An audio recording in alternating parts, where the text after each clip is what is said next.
convertei-vos ao Senhor vosso Deus, porque Ele é misericordioso e compassivo, e tardio em irar-se, e grande em benignidade, e se arrepende do mal.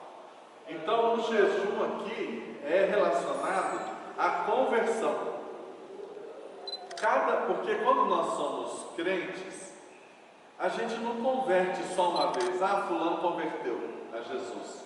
A vida do crente, todo dia a gente se converte mais um pouco. Porque converter é mudar o rumo, mudar a direção da vida da gente. Então a gente vai olhando para Deus e fala, poxa, eu preciso ir ajustando. Cada vez que a gente muda, a gente converte um pouco. Então Joel está fazendo um convite aqui.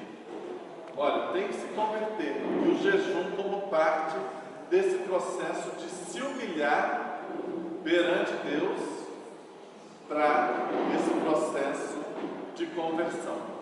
Já Zacarias, que escreve quase 300, 400 anos depois de Joel, ele já preocupado porque o pessoal tinha voltado e Jerusalém estava muito ruim perto do passado, né?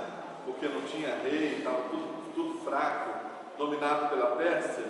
Zacarias vai falar o quê? Em Zacarias 7, de 4 a 6. Ele vai dizer, olha, veio a palavra do Senhor dos Exércitos a mim, dizendo, fala a todo o povo dessa terra e aos sacerdotes, quando jejuastes, pranteastes, no quinto e no sétimo mês, durante os 70 anos, acaso foi para mim que jejuastes, com efeito para mim?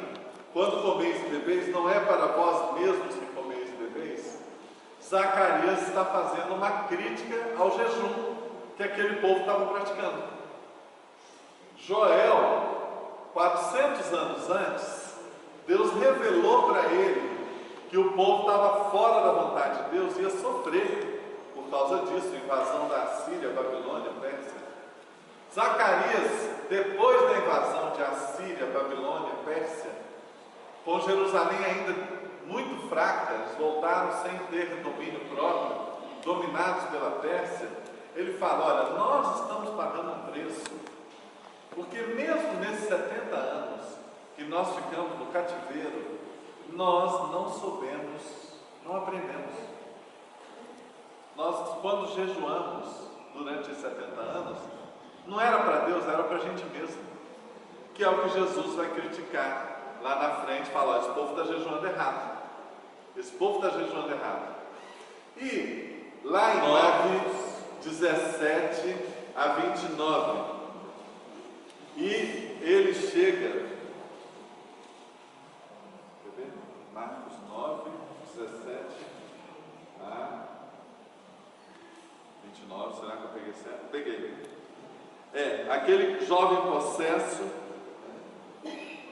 que os discípulos tentaram tirar, está lá no 17, possesso de um espírito mudo, onde era jogado no chão, rilhava os dentes, definhava, estava indo embora, geração incrédula, me traz.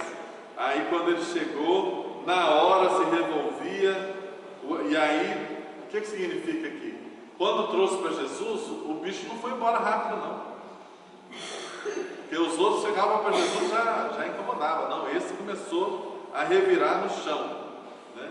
Jesus falou, achou estranho e falou com o pai, porém, há quanto tempo isso acontece? Ele falou, desde a infância, né? Joga no fogo, me ajuda, tem compaixão da gente. Ele falou, tudo é possível ao que crê. Essa passagem que é linda, porque o pai responde, né? Eu creio, mas me ajuda na minha falta de fé. Essa frase é linda, é a frase da nossa vida. Quantas vezes nós estamos diante de uma situação que você fala, eu creio, mas está difícil. Eu creio, mas eu estou sofrendo muito. Me ajuda na minha falta de fé para eu poder prosseguir. E aí Jesus disse, Espírito, eu te ordeno, saia. E ele gritando muito, saiu. O menino parecia que morreu, Jesus ergueu, levantou, e aí os discípulos chegaram falando para ele, falaram: seu mestre, a gente já tinha expulsado vários demônios, por que esse a gente não conseguiu? E ele fala: essa casta não pode sair senão por meio de oração e jejum. Então o jejum é importante para enfrentar o diabo. Toda vez que você assistir uma notícia sobre a Câmara Federal, sobre a Prefeitura, sobre o governo do Estado, lembra que essa casta, muitas vezes, só resolve com jejum e com oração, né? Jejum não é dieta. Jejum não é dieta. É abrir espaço para Deus falar e agir. E exige um esvaziamento de si mesmo. Lá em Tiago 4, 10,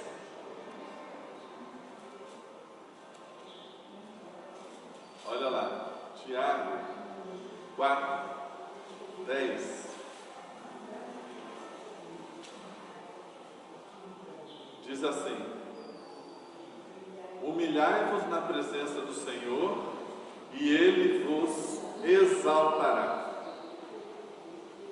Ou seja, para os chineses falam que para um copo poder receber chá, o copo tem que estar vazio. Você não consegue colocar chá num copo que já está cheio. Então, quando a gente está cheio da gente mesmo, não abre espaço para Deus falar, para Deus agir. Então, o jejum, não pela questão física, mas pela questão espiritual, ele tem a ver com essa humildade, a gente se humilhar na presença do Senhor. E aí, Jesus chega na passagem que eu acho ainda mais bonita, quando ele fala sobre o amor à riqueza, à avareza, e ele está falando de quê? Ele está falando de ostentação. Porque para os povos orientais, naquela época, a riqueza deveria ser exposta em público. A riqueza era para ser mostrada. Então eles compravam cavalos, carros, carruagens, roupas, ouro, para mostrar para todo mundo que eles eram muito ricos, muito ricos. E isso, hoje ainda no povo oriental, permanece um pouco. Eu me lembro uma vez que eu fui no Egito e o rapaz me explicou que as mulheres muçulmanas que andam cobertas, às vezes até com burca, cobre tudo, quando elas estão só entre as mulheres e que elas tiram aquela parte de cima, às vezes elas têm colar e pulseiras de ouro no braço inteiro, para uma mostrar para a outra que ela é mais rica, que o marido dela é mais rico. Então debaixo daquelas roupas está cheio de ouro, cheio de riqueza, cheio de joias, que elas só mostram trás aonde elas podem mostrar, mas andam com aquilo para mostrar que são ricas. É parte da cultura lá. Aqui no Brasil tem também ostentação, está cheio de gente ostentando aí nas redes sociais, querendo mostrar que está muito bem de grana e tudo mais, né? Geralmente os que mostram mais são os que estão mais endividados, né? Mas são o povo que gosta de mostrar. Quando Jesus fala contra a riqueza, ele não está falando contra o trabalho. O trabalho e o fruto do trabalho é uma bênção. É digno buscar conforto e mais segurança para você e para a sua família por meio do trabalho. Lá em Provérbios 16, 3, quem pode ler para nós? Provérbios 16, 3.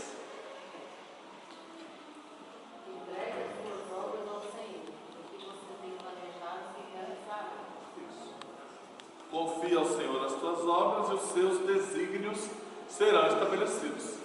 Quando você vai trabalhar, você falar: Deus, vai na minha frente, me ajuda, faz as coisas acontecerem, abre as portas que precisam ser abertas, fecha as portas que precisam ser fechadas. Às vezes é mais importante fechar algumas portas do que abrir algumas portas, né? Orienta com quem que eu devo fazer parceria, quem são meus amigos, em quem eu posso confiar, quem eu não posso confiar, né? Então, Provérbios demonstra que o trabalho, quando está nas mãos do Senhor, ele abre caminhos para que os nossos desígnios sejam cumpridos. E outra coisa, porque teve muito cristão que nesse anseio da volta de Jesus, resolveu parar de trabalhar. Eu vou orar para Jesus voltar rápido, então não preciso mais trabalhar. Muitos, ao longo da história, muitos tomaram essa decisão. Não, eu vou me dedicar só em oração, porque Jesus está voltando. Nós vivemos sempre uma dubiedade, porque nós devemos orar: Maranata, volta Jesus. Nós devemos orar. Mas tem gente que faz isso da maneira errada. Tem gente que está assim: o mundo está acabando. O mundo está acabando. Jesus está voltando. E está muito focado nisso. Geralmente são pessoas que não são felizes e que não querem ter o trabalho de ser feliz agora, porque ser feliz agora dá trabalho. Aí, como desistiu de ser feliz? Não, Jesus está voltando. Aí parou no tempo. Não quer mais se dedicar, viver, trabalhar. Não, Jesus está voltando. E quando a gente tem medo de morrer, aí é que quer que Jesus volte rápido mesmo, porque está com medo de morrer. Ou, pior ainda, eu não quero que esse mundo continue a existir sem mim, então que volta Jesus rápido. Está errado. Nós devemos desejar que Jesus volte, mas pelas razões certas. Não é para desistir de ser feliz, não é para desistir de trabalhar para ser feliz. E aí o apóstolo Paulo fez essa leitura lá nos Tessalonicenses, em Tessalônica, né? E ele vai falar em 1 Tessalonicenses 4, 11 e 12. Ele vai dizer assim, começando no 10, né? Eu exorto, irmãos, que vocês progridam cada vez mais, trabalhem, tenham sucesso, alcancem objetivos, progridam cada vez mais e diligenciem para viver tranquilamente, ou seja, trabalhem para ter reserva, para você ter tranquilidade.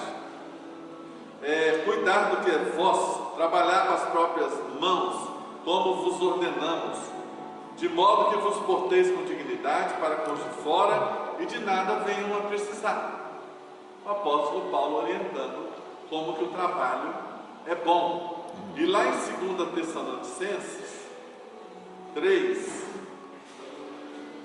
10 a 12, 2 Tessalonicenses 3, 10 a 12. Porque quando ainda convosco vos ordenamos isto, se alguém não quer trabalhar, também não coma. Deixa de ser preguiçoso, vai trabalhar.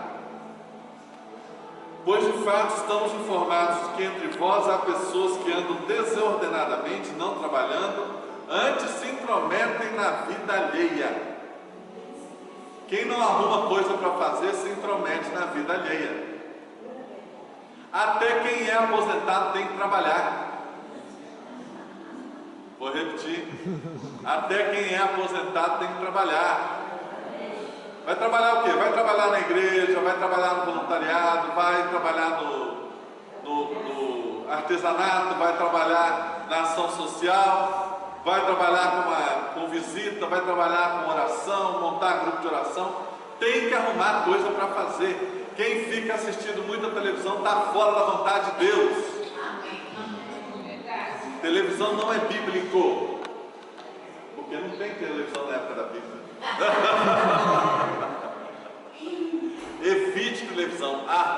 coisa para fazer. Meu Deus. Arrume coisa para fazer. Porque se você não arrumar coisa para fazer, você vai entrar na vida alheia. É o que está escrito aqui. Não trabalhando antes, se intrometem na vida alheia. Por isso, determinamos e exortamos em Jesus Cristo que trabalhando tranquilamente comam o seu próprio pão. Eu estava conversando com um senhor ontem, eu estava em Salvador, da Bahia, onde eu fui palestrar, e eu conversando com um senhor que é podre de rico, e ele reclamando: minha filha casou com um homem que não presta, o homem é folgado, o homem não trabalha. Eu falei, como assim, professor? Você acredita? Ele, 8 horas da manhã, ele vai para a academia, e tem que cuidar do corpo dele. Ele volta da academia meio-dia, toda manhã, de segunda a segunda. Ele vai na academia, fica na academia de 4 das 8 a meio-dia. Aí ele volta, almoça, descansa um pouquinho, aí ele sai e diz que vai trabalhar. Quando dá 3h30, ele volta. O que o infeliz fez? Porque até ele chegar no dia de trabalho, meia hora, ele trabalhou meia hora, não fez nada. E aí eu falo com ele, meu filho, ele já arrumou vários trabalhos para ele, falou: eu não dou certo nisso não.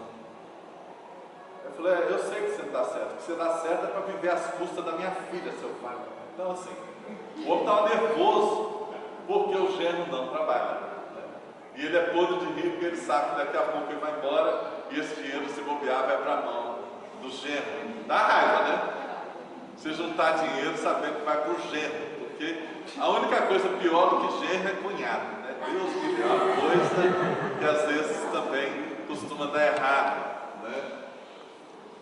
Aí Jesus vem e nos ensina como que a gente deve lidar com os frutos do nosso trabalho.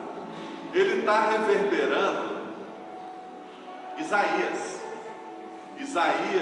55, 1-2, que eu acho um convite muito importante. Isaías fala assim: venham, todos vocês que estão com sede, venham às águas. Isaías 55, 1-2. Vocês que não têm dinheiro algum, venham, comprem e comam.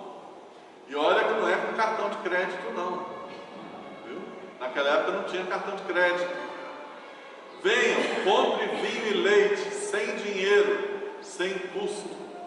Vinho e leite eram coisas muito valiosas naquela época, muito valiosas. Por que gastar dinheiro naquilo que não é pão e o seu trabalho árduo naquilo que não satisfaz?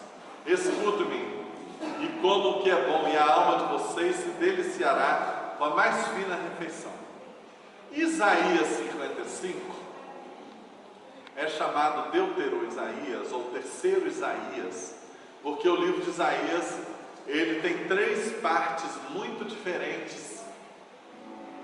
E essa terceira parte de Isaías é uma parte que está focada no reino de Deus, na chegada do Messias.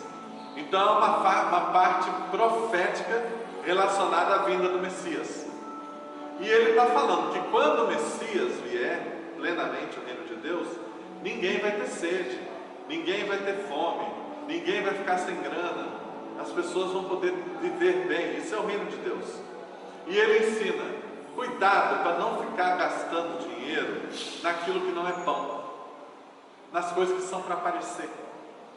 Cuidado com o seu trabalho árduo naquilo que não satisfaz. O que é isso aqui? As pessoas que gostam de ostentar, de fazer o dinheiro para aparecer para os outros, nunca estão satisfeitas. Nunca tem dinheiro suficiente, nunca tem propriedade suficiente, nunca tem recurso suficiente, são insaciáveis. Então Isaías está fazendo um alerta aqui que combina com Jesus, que ele convida a fartura, mas ele convida a focar no essencial, não ter avareza. E Paulo vai falar que o dinheiro tem uma finalidade. Quem tem dinheiro tem uma finalidade. Ele vai falar lá em 1 Timóteo 6, 17 a 19. Diz assim, quem pode ler? 1 Timóteo 6, 17 a 19. Quem pode ler? Exorta os ricos do presente século que não sejam orgulhosos, nem depositem a sua esperança na estabilidade da riqueza, mas em Deus, que tudo nos proporciona ricamente para o nosso aprazimento. Que pratiquem o bem, sejam ricos de boas obras, generosos em dar e prontos a repartir, que acumulem para si mesmos tesouros, sólido fundamento para o futuro, a fim de se apoderarem da verdadeira vida. Isso. Então, não é errado a pessoa ter dinheiro, desde que seja com trabalho honesto. Então, desde que seja com trabalho honesto, não é errado ter dinheiro. Mas quem tem dinheiro, não seja orgulhoso, não deposite sua esperança no dinheiro, mas em Deus, e use o seu dinheiro para fazer o bem, fazer boas obras, doar para quem precisa e estar pronto para repartir com os mais necessitados. É para isso que Deus nos permite ter dinheiro, é para ajudar os que não têm. Eu tenho encontrado muita gente rica aí pela minha caminhada, e nos últimos anos eu aprendi algumas coisas com gente rica.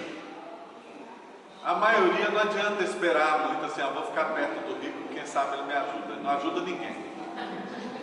Quem é rico geralmente não ajuda ninguém, mal